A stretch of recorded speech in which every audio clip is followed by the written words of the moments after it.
Good morning, good afternoon, wherever you are. My name is Ivory, and you are tuned in to the Embracing Neurodiversity podcast, where I share my personal journey of embracing and enhancing the experience of my amazing son who is on the spectrum. Through this journey, I've discovered a lot about myself and continue to grow every day. My goal is to provide you with some useful insights and stories that will inspire you in your own parenting journey. Thank you for tuning in. Welcome back. Hi, everybody. Thank you for tuning in per usual. I wanted to take a quick detour from the review of the Conscious Parenting book because I wanted to talk about the playbook that I am designing at the moment around the phases of embracing your child's diagnosis and transforming as a parent.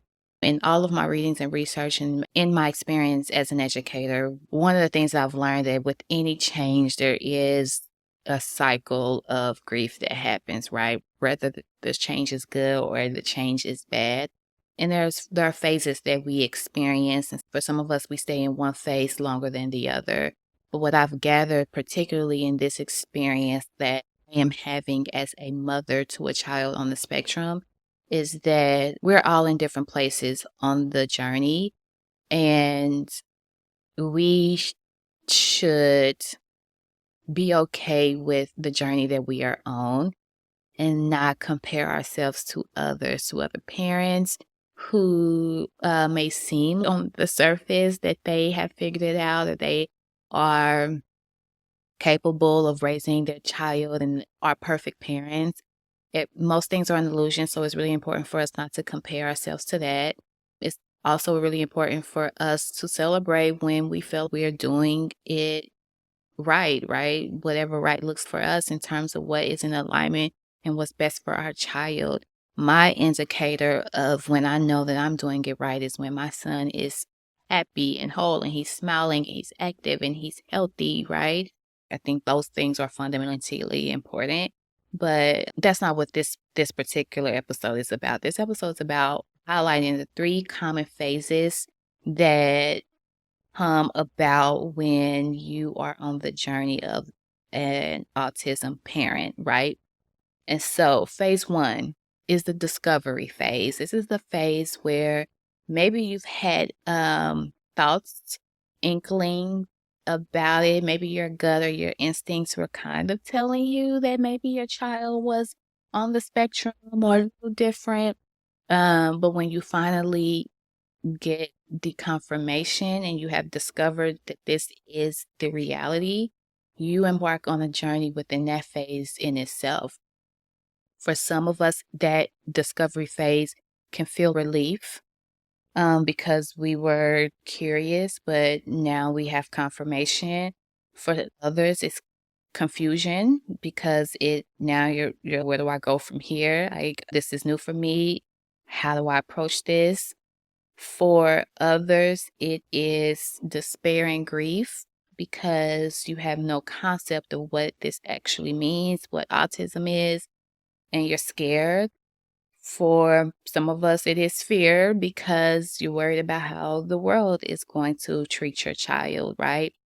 And perhaps we've all had these feelings, but that discovery phase is a very important phase because what you choose to do with it, the foundation of it, is going to inform how your child feels and operates in the world and within their identity, and it's going to inform how you feel and operate with your child. And in addition to that, it's going to inform how you and your child operate with each other. So be very mindful in that discovery phase about what you want to do with these feelings. The feelings of grief and fear and anger that come up in that discovery phase are normal, and I encourage you to allow them to take their course. But also in that discovery phase, it's going to be really important for you to become informed and educated and seek out support. More of this is discussed in my playbook. The third the second phase, so phase number 2 is that acceptance phase. I spoke about in last week's podcast that Dr. Shafali confirms, but what I've been saying is that acceptance is fundamental. It is essential. It's not a passive act. It's intentional. Acceptance looks like in practice celebrating your child's wins, celebrating their interests, putting them in position to continually explore their interests, putting them in position where people around them love and accept them exactly as they are, having peers who are like them or different from them around them where they feel safe, and observing them and what they like and dislike and operating in that space, being present with them.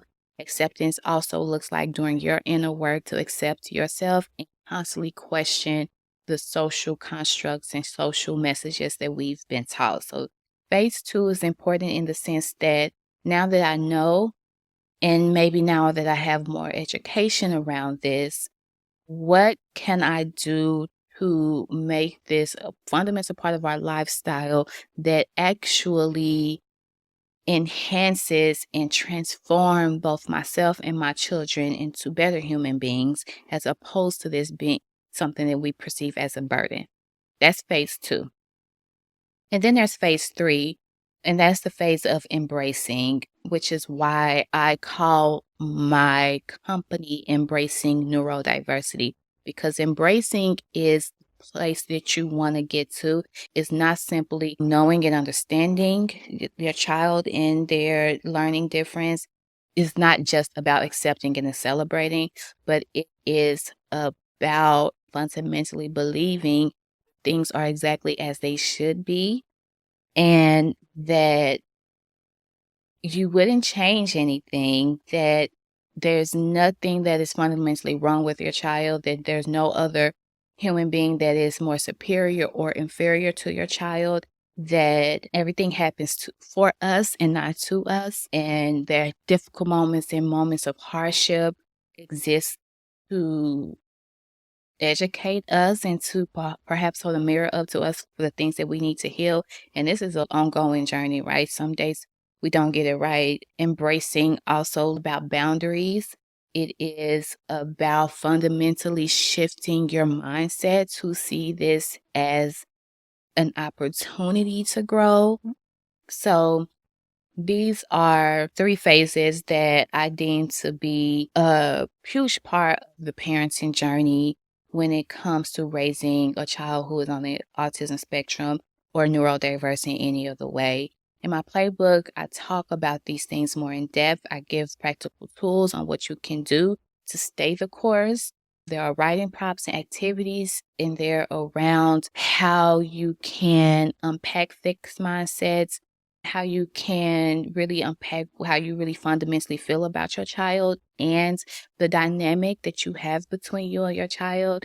There are also prompts in there to do your own self-healing work, right? Because our children deserve for us to reflect someone who is accepting of themselves so that they can learn to be accepting of themselves, right? And so all of this is laid out in the playbook, but I wanted to talk about it with you a little bit so that you can start to think about what phase am I in. And quite frankly, even if you have gone through all 3 of these phases of discovery, acceptance, and embracing, there will be times throughout this parenting adventure that you will enter back into a discovery phase because, as always, children are constantly evolving. Human beings are constantly evolving. And so it's important to stay present with your child, to be observing of your child. And in some cases, you may be in all 3 of these phases in one given day, that you have discovered something new, that you have accepted it as a thing that can be celebrated, and then you have embraced it as a fundamental part of you all's lifestyle, right? So I'm happy to talk about this more individually or on a larger level if you are interested. I also want to include the link below so that you can explore the playbook a little bit more. But until next time, please take care of your child, and most importantly, take care of yourself. Bye.